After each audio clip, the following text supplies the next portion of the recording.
Okay, so we have Dan here. Hi, Dan. Hello, Dan. Hey, beautiful people. Nice to see you.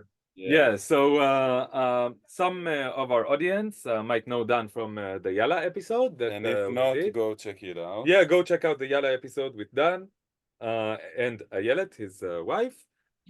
We did an interview with you about your stepping out of the cult of Zionism. Is it an accurate description, maybe? Yeah, sure. Yeah, okay. Hey, we're recording. Get out of here. That's Aya. You'll see her in that Okay, episode. okay. Wonderful. I just want to say we had a birthday yesterday, both of us. This is a cosmic coincidence that both Dan and I have the same birthday, 15th of April, and we celebrated together, and it was a magical night, I think. And Mazal Tov, Dan. Mazal Tov. And I wanted to bring that up as well because we went out last night in Tel Yes, Aviv, which is not where I live. I had to go home, get home late and wake up early. We had so much fun that I'm yes, exhausted today, but you told me about what this podcast was about, yes. and I feel like I had some things to say. Yes, you. So We, here we we really are. we really want to hear your voice about this. Let me just say briefly. Dan is a history student. Is that correct? Uh, Yeah. so you also have a degree in philosophy, right? You said. Yeah, I have a bachelor's in philosophy and I'm Yes. studying for a master's in history at the moment. Yes. So we are new friends, but Mhm. I think I really appreciate the way that you speak about moral issues, about political issues, about historical issues, and we really want your input about the story. You heard the story that of our meeting with Yuval, and Yeah, and also yeah, Dan had a part in convincing us to go for yeah, it and do this yes, yes, episode. So it's also thanks to him that we're breaking this wall of, oh, not all yeah, these yeah. stupid liberal Do you ethics. want to say what you said to me in the conversation? Like Alec didn't hear it yet, said by you. Like what you said about why we should really criticize Yuval in a direct way. Yeah, I did tell this to Elik when you weren't Oh, there, okay, but wonderful. Yeah, Yes, but say yeah, it. you brought up the fear of maybe this is unethical. You had a private conversation with a private person in a yes, private kind of moment. Is it okay to kind of take him out of the closet to say to bring out the arguments that he brought to continue the debate publicly without his permission? yes, And I said that I think that you a person like Yuval Noah Harari, an intellectual who is getting a lot of money for the work that he does. mm-hmm. And he has a certain function in the system. He Yes, has a function in the system. He's not a private person. yes, He does not only express himself, he yes, expresses the consciousness of a certain class, a very powerful class, yes. and he has a responsibility, and he does not enjoy how would you say this in English? Immunity, maybe. Immunity. He does not enjoy that immunity that private people might have. Yes, I think he's a public person just as much as a politician, just yes, as much as a military person, and he needs to be yeah. And I think he's, especially in a time like this when something as historical, as horrific as what's going on right now in Gaza is going on. And when you always think about, the intellectuals, where were they yes. in certain episodes in history? I'm not even going to mention them. Yes, definitely, this is a debate that we have a right to speak about this publicly for sure, I believe. All right, well said. Yes, yes. Thank you very much for presenting this. I could not have said it better myself. Yeah. And in fact, uh, I was not able to say it quite as eloquently before when I tried. Yeah, So thank you so much for saying it so yeah. eloquently. Yeah, we kind of said it, but you say it. That's what I thought alone. I really appreciate your clarity. Like when you Yes, speak, I yes, just understand very clear yes. I see what what I you're what saying. I think as well. Yes, So yes. so let's go for the arguments. Yes, but I just want to say, Dan is arguing, correct me if I'm wrong, from a point of view that is Marxist, historical materialism, right? It is called. Oh, yes, I don't like that term, but yes, Okay, generally. so maybe you will elaborate more when we do an in-depth interview about your positions. But I just want to say, we're all coming at this from a leftist angle.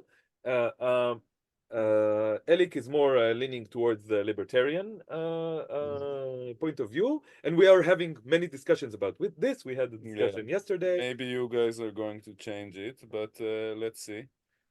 I just want to have an intellectual discussion, exactly like I just want to have an intellectual discussion with Yuval Noah Harari. And it is important to say where we are coming from, like what this is part of the context. Yeah. Okay, so Dan, maybe you had like maybe two questions that you really wanted Dan's opinion on, right? Right. So Yeah. start from the most important one. I think we already discussed in the episode, but I think your questions, your answers are very, very important to what we're. And there are two questions, okay, about two things that he said. And first was about the term genocide, and he expressed kind of this worry that if we call everything genocide, we kind of make this We term dilute the term. Yeah, and Yeah. he brought the example that I don't know if you want to get into, we can, but he asked us, what about the siege and the bombardment of German cities in Germany in the Second World War? Was it a genocide?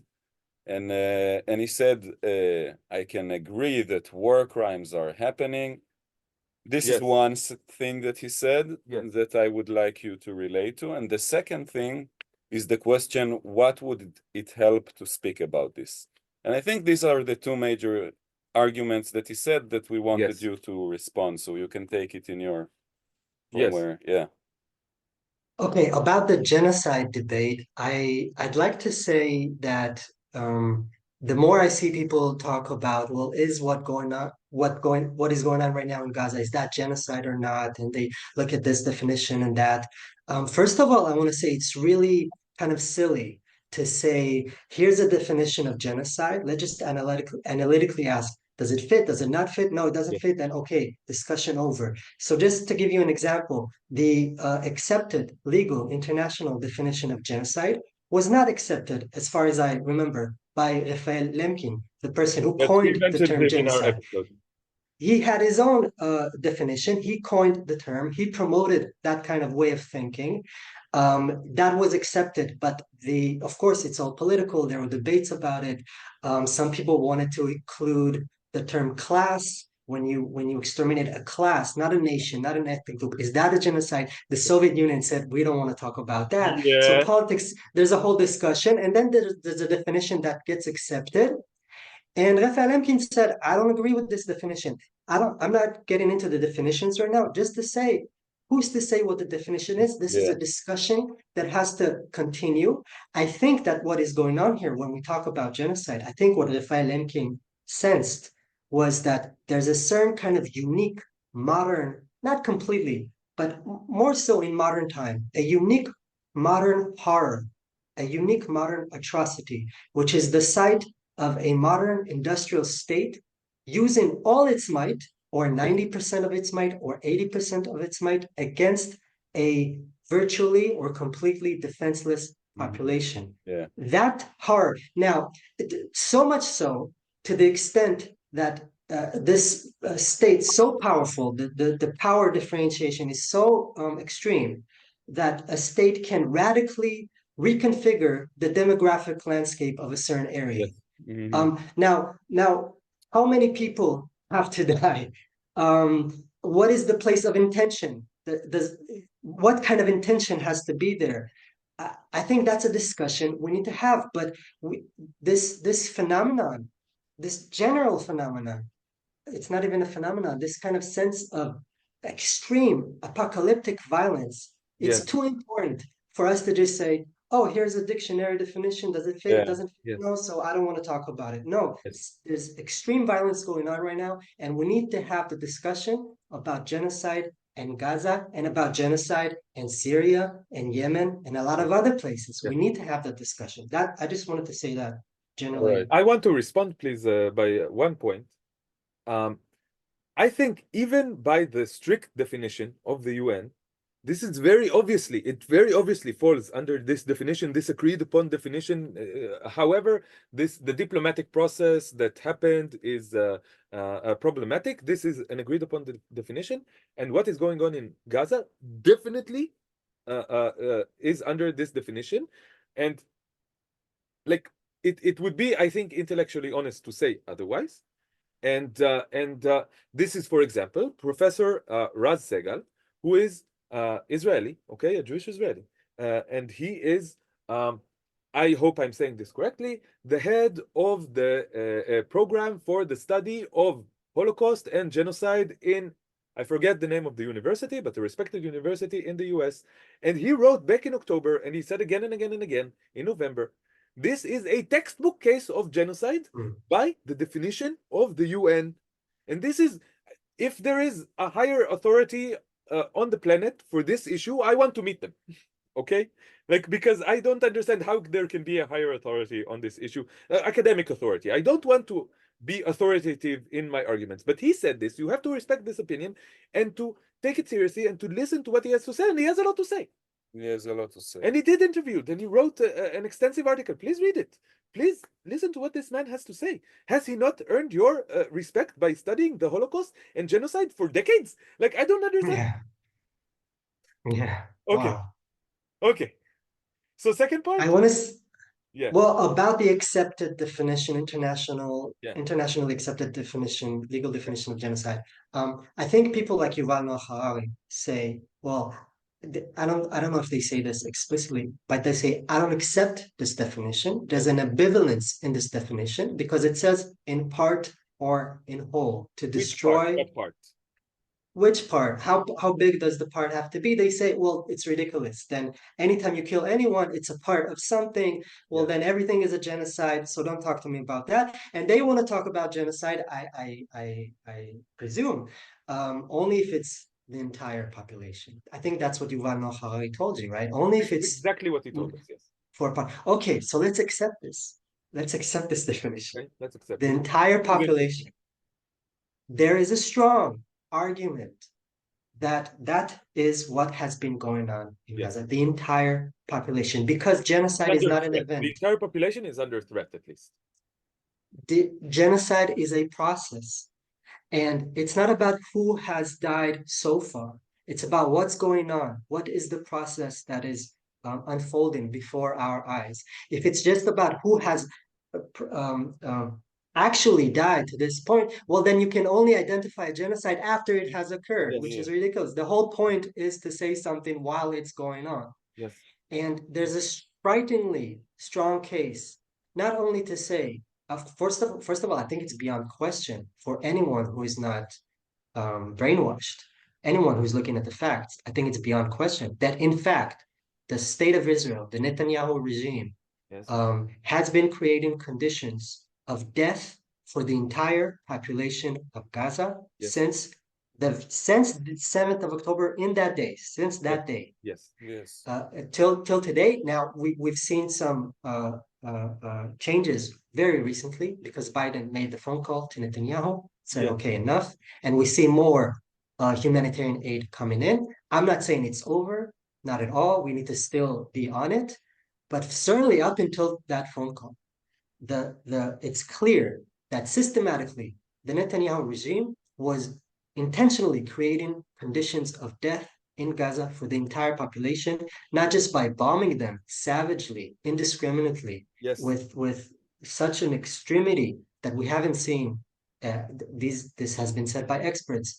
We haven't seen globally for such a small area, for such a small duration of time. We haven't seen that kind of extremity of violence since Vietnam, since World War II, which were genocidal, which were apocalyptic, which were horrific. And not just the bombing, but the creating conditions of death by destroying the hospitals, by destroying sanitation, by destroying the roads, by destroying food production and food distribution. Food production, agriculture, and by, of course, a total siege on food, on water. And there's a strong case that this is intentional. And I want to just give some context. This is very important. This is very important for me to say. Yes, Okay, yes, just some yes. context. Thank you for And saying this so explicitly. I just want to say what Dan is saying now is kind of dangerous to say in Israel. You Yes. could get a lot of social backlash for saying this, and I really respect you, Dan, for having the courage to say this outright. I really respect you. And I must say, I do not respect Yuval Noah Harari's choice to not say explicit things about what is going on. I do not respect this choice. I'm sorry. I respect you as a person, Yuval, but I do not respect this particular choice that you made. So, okay, Dan, please continue. Yes. Okay, I'm not giving the whole history, don't worry, but Oh, some context. 1948, the Gaza Strip was created as a geographical unit in yes. history, okay? Because a lot of Palestinians were expelled, hundreds of thousands of Palestinians were expelled, and many of them fled or were expelled, not just in 1948, but actually even after the war, during 1950, for example, were expelled into this narrow strip of land, not a great area. Um, a lot of people that economically, naturally are not supposed to be there. There's not enough natural resources to support this amount of people there, especially now that this strip has been cut off from agricultural lands around it that used to feed this area. Now it's cut off. So they're hungry. Soon, 1948, 1940, 1950, there's already hunger in Already, Gaza. the This is hunger and according, starvation started in 48. yes, this is according to documents of the IDF, of the state of Israel. I'm not saying about, Intentional. okay, You're let's saying not, intentional. well, I'm saying that was the situation. Yes. There was hunger, and Okay. the fear for the new state of Israel was that these refugees would return. And in fact, there was no fence, no wall, and many of them tried to return And to they their were homes, to their shot, fields, right? and they were shot. This Yes. was official. Benny Morris, Border Wars, that's the book, that's the research. Go Yes. look at it. Not controversial in And he's a history. Zionist historian, okay? He's a Zionist historian. Yes, this is not controversial Yes. within the historiography. Known, has been studied, And done. I must say, this is going on until now in 2018, 2019. There were the marches of return. These were, I think, almost Exactly. entirely or even entirely Exactly. non-violent protests where people just marched to the wall and said, "We want to get out of this prison that you put us in." This was their message. We want to get out of the concentration camp that you put us in. And they shot people and they killed hundreds of people. They came every week for a year and a half between 2018 and 2009, every week, okay? And hundreds of people were killed, were shot and killed, and thousands of people were injured. And this is injuries that they will carry for the rest of their lives. And this was to oppress these specific protests that were non-violent, or at least almost entirely non-violent. This is going on until now.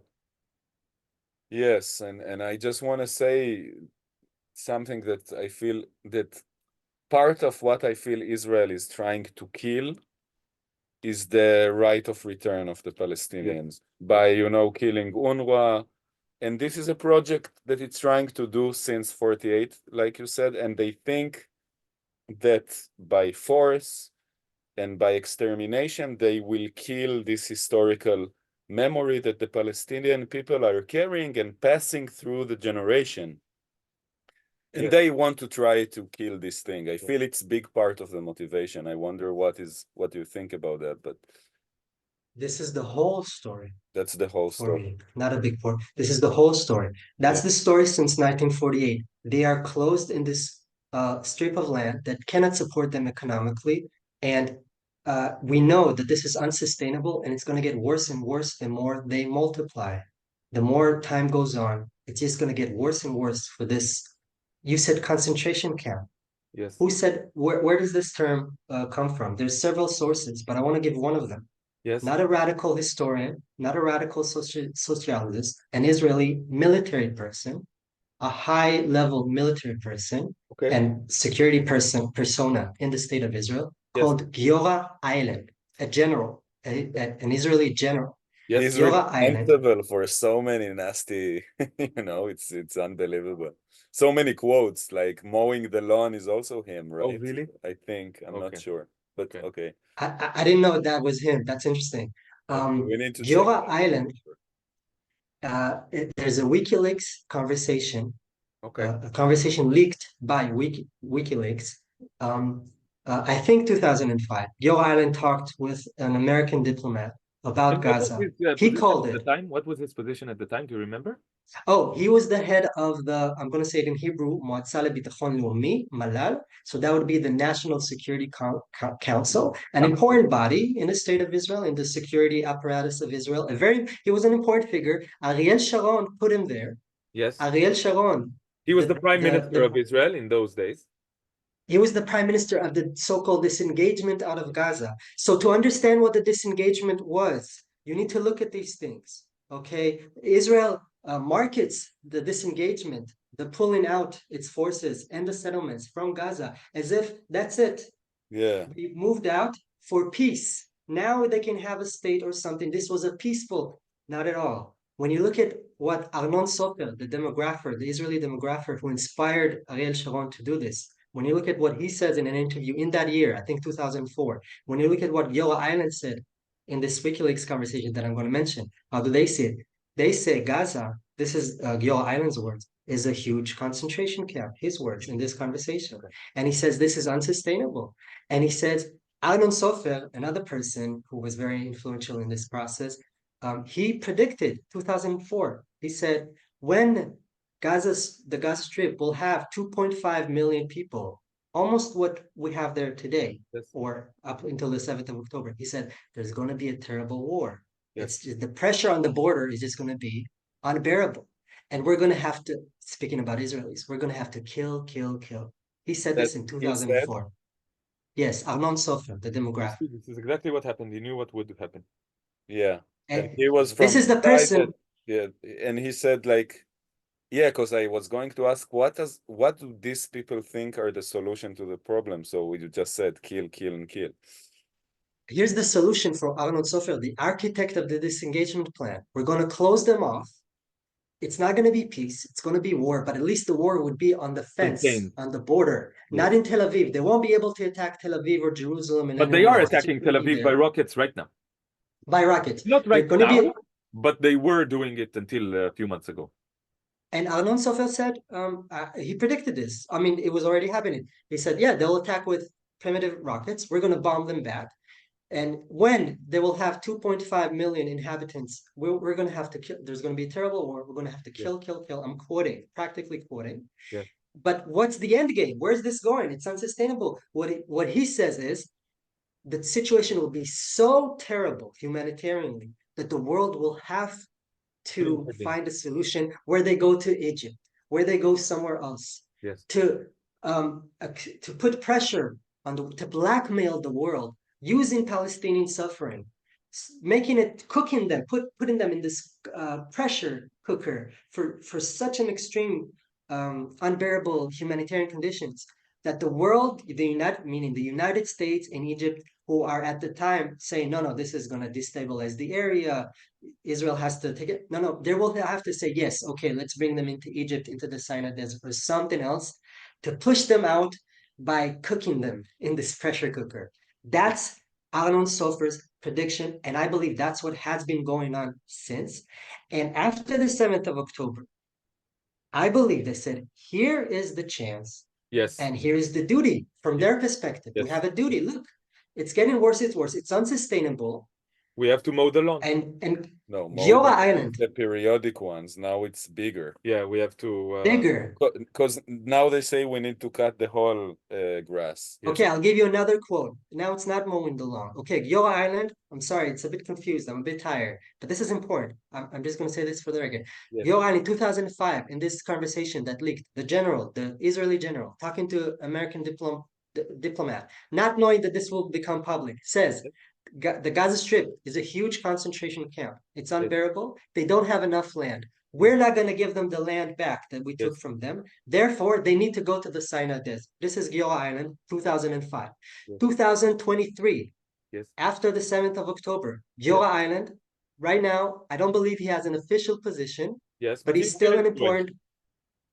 He's an unofficial advisor to Yes. Gallant, Yes. the Minister of Security. Yes. Yeah, they talk Top of the food chain. He published an article Yes. saying what we need to do now is to create a humanitarian crisis in Gaza. There need to be diseases. Yes. Okay. We need to make Gaza a place where human beings cannot live. And there's another. And then Gallant, what does Gallant says? Everyone is an accomplice. This is how you fight a population of terrorists. You need to you need to cut off food, to cut off electricity, to cut off water. He said this in his own words on October 7th, right? On October 8th. And I want to say so I want to say, please, I want to turn to the camera, ואני רוצה לדבר עם יובל, בבקשה. יובל. אתה שומע את מה שנאמר פה, כל מה שנאמר פה זה עד כמה שאני יודע אמת לאמיתה, אוקיי? איך אתה עדיין מסוגל לטעון שלא מתרחש ג'נוסייד? בבקשה יובל, בבקשה, מה קורה פה?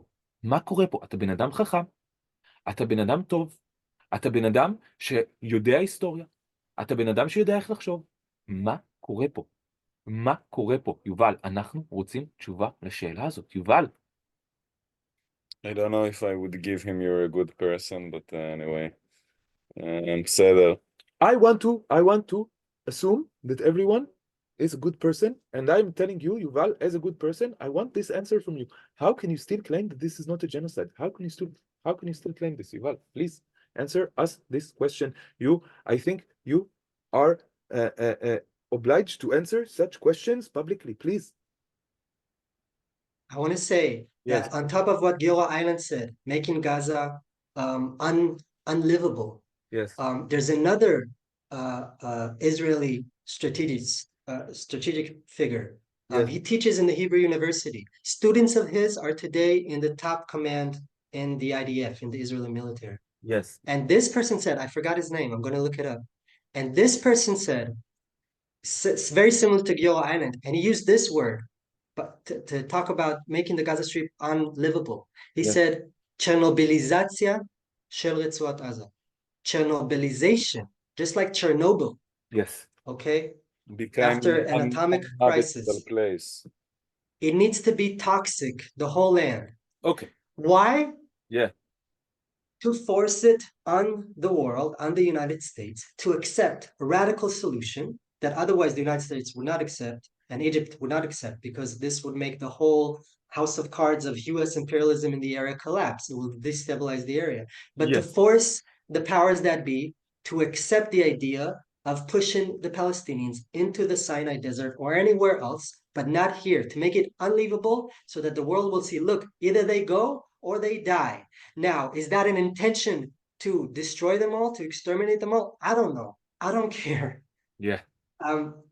To me, of course, the word genocide is part of the discussion when we're talking about what's going on today. But I want to add something. You say I don't know if the intention. But I just want to say we've gone deeply into this question of is it a genocide or not. We have invested a lot of time in it. We want to do a special episode where we discuss all of these questions more deeply.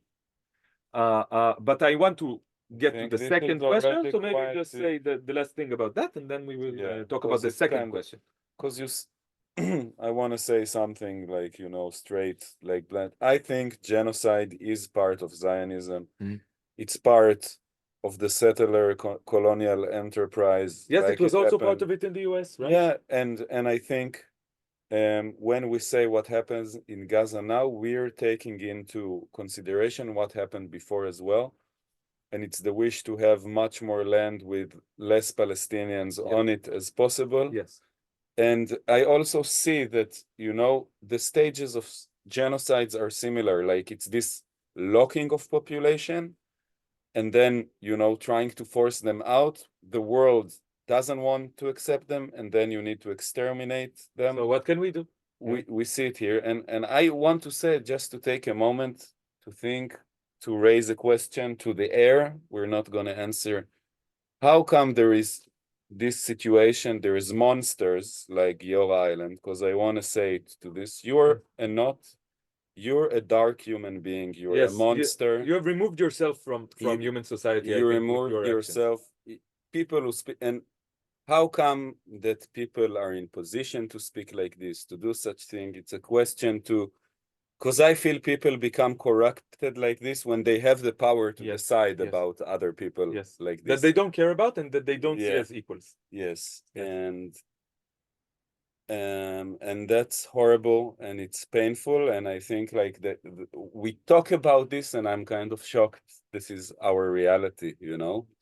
But if it is, then we need to talk about it. But I think maybe because this is getting the discussion is getting very long, I just want to get your input done on the second question of so the second question is, he said, what will it help to talk about it? Yes, pragmatism, let's say. Yes. Okay, so at this point, Yuval Noah Harari, if I understand correctly, he says, whatever you want to call it, genocide or not in Gaza, I agree that it's horrible. The question is, what do we do about it? And he says, if we scream genocide or if we talk too loudly, if we're not polite enough, it's just going to do harm to the cause. Well, historically, this is a very suspicious approach, a very suspicious opinion. Okay. But I'm not going to get into that. I just want to say that I think people like us, at least ideally, at least in our intentions, we're not liberal. We're not white saviors. We don't, our intention is not to save the Palestinian paternalistically. It's not for us to decide what's going to happen right now.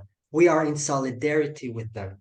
We are in union with our brothers and sisters everywhere in the world, and especially right now, because of the relationship, the unique nature of our relationship with the people in Gaza and in the West Bank and in Israel proper, the Palestinian citizens of Israel who are our friends, and we are in contact with them as much as possible.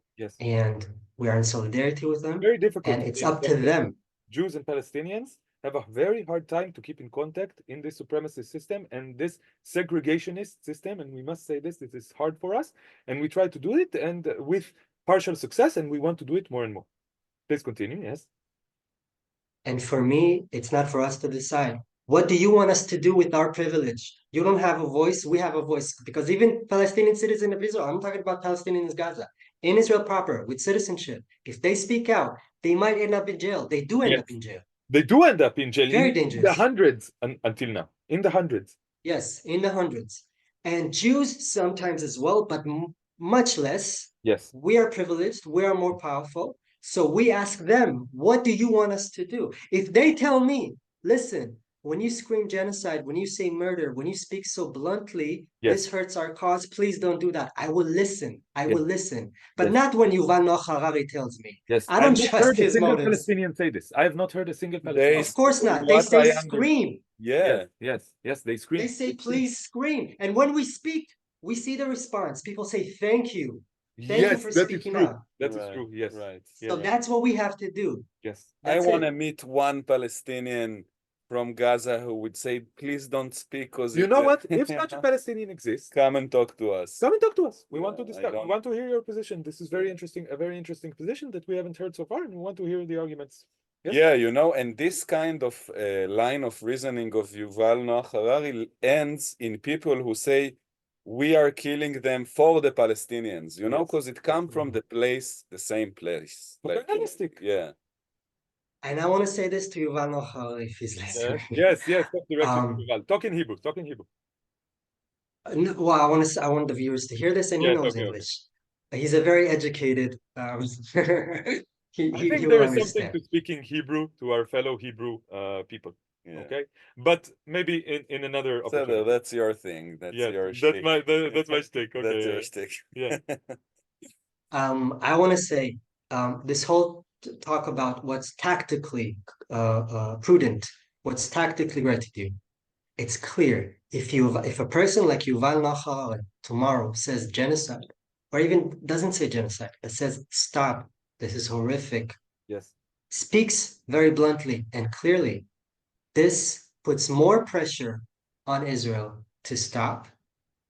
And as long as he doesn't, I don't see how that serves the cause. I don't connect those dots. I don't even see what the argument I here care so is. much about it that I And think I should do nothing about it and speak because I care so much. You know, that's his position. I do also know that he will pay a price for that. Yes. Yeah. Because people who have spoke out, if very privileged, We pay powerful prices. We pay actors, prices. You are paying entertainers. prices. But we need to also acknowledge that when we don't have, like, part of my, I want to believe that even if I was so famous like Yuval Noah Harari, I would but I think, but we don't play the game because many people like me don't speak because they want to build their, you know, put future. I don't know. Well, people who usually people who speak like us don't get to those positions in the Yes. first place. Yes. It just Yes. doesn't go through the filters. Yeah. I have one last question for you, Dan, and this is one last argument that I want to mention that Yuval gave to us. He said to us, I said to him, the name of our podcast is One State Solution, and he said, oh, you see, right off the bat, you are saying something that is controversial, and then people will not listen to you. He said something like that. But then we went like further later on, we went more seriously into this subject of one democracy for all inhabitants of the land between the river and the sea. And what Yuval said was that look at history. He said, look at history. There are cases where democracy can happen, and there are cases where democracy cannot happen, situations where it can or cannot happen. Yeah, and in this situation, the situations are the situation does not allow for democracy to rise, and if it does not allow for a democracy to rise, then we should not pursue it, because if we pursue it, we are damaging more. This is Stillman in his argument, I think. If we pursue it, we are creating damage instead of benefit, because the conditions are not right. You are trying to grow a tree that will never will never prosper. You know, so look at he said, look at Serbia, for example. Okay, Yugoslavia. They had to break up the country into smaller countries, and this is because you couldn't build a democracy, and you are maybe doing more damage than you realize. Something like that, something to that effect. What would you answer to this argument? I wonder what he meant by that. I think that for me, it's how we achieve democracy is maybe debatable depending on the conditions. Yes. But to say that democracy might not be right in itself, not how we achieve it, but the idea of democracy, of democracy to me, it means literally in Greek, demos means people, common people, maybe even poor people, Aristotle said. And kratia means power. It means power to the people, yeah? That's always the answer for me. Power to the people. How do we achieve it? One state, no state, three states, yeah? Depending on the conditions or whatever. But to say that a certain population does not deserve democracy, does not deserve power, well, I've heard that before.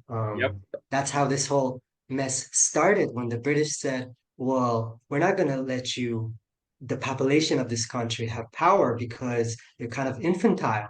First, we're going to, just to help you, we're going to do a mandate system where we rule just until you're ready to take control by your own powers. Actually, that wasn't even true for Palestine. That was true for other places like Iraq and Lebanon, and with the French were in Lebanon. But in Palestine, actually, that was the one place where the British actually officially did not even intend to one day give power to the population of the current population of the country, which was Christian, mostly Muslim and Christian Arab. So I wonder what he meant by that exactly. It sounds to me, I just wanted to make that analogy. I just wanted to echo those arguments from the past, which are never convincing. Every empire said this. And power to the people, that's always the truth. How do we achieve that? We can debate that, but that's always the truth. Power to the people. And this whole mess is because of a lack of power to the people. That is a certain group having all the power and the others not having it. That's how we got into this mess. Yes. Okay, so I think Place to yeah, this is a wrap good it up. place to stop this part of the episode. Dan, thank you so much for your very valuable input. Yeah, And you're we want amazing, Dan. yes, you're amazing. You were We love you. saying, yeah, you add so much to the conversation.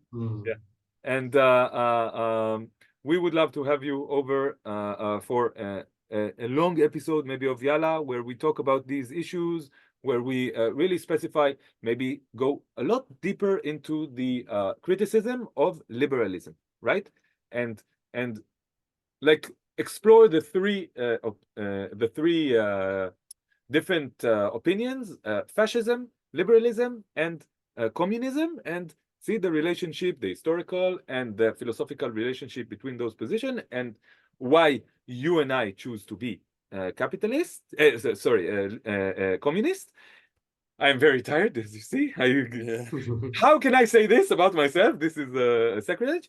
But anyway, why we choose to be communist, and why you choose to be anarcho-capitalist, and why you choose to challenge liberalism as well, right?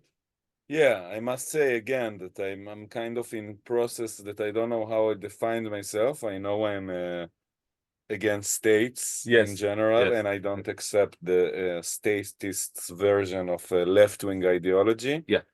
But I see also many problems in what I used to believe not so long ago about like libertarianism, and I'm open to change my mind. Yes. So it could maybe this could be part of the discussion, right? I would love to. That's okay. that's my Thank dream. you so To much, just Dan. talk about these things. Thank you so much. Thank you so much. Maybe if you have any final remarks. Yeah, something you would like to say, or you said. Thank you. I love you. I had fun. Power to you. Let's keep going. Let's keep going. Let's keep going. Yes, let's cooperate more. Let's cooperate more. Okay, thank you very much, Dan, and have a great night.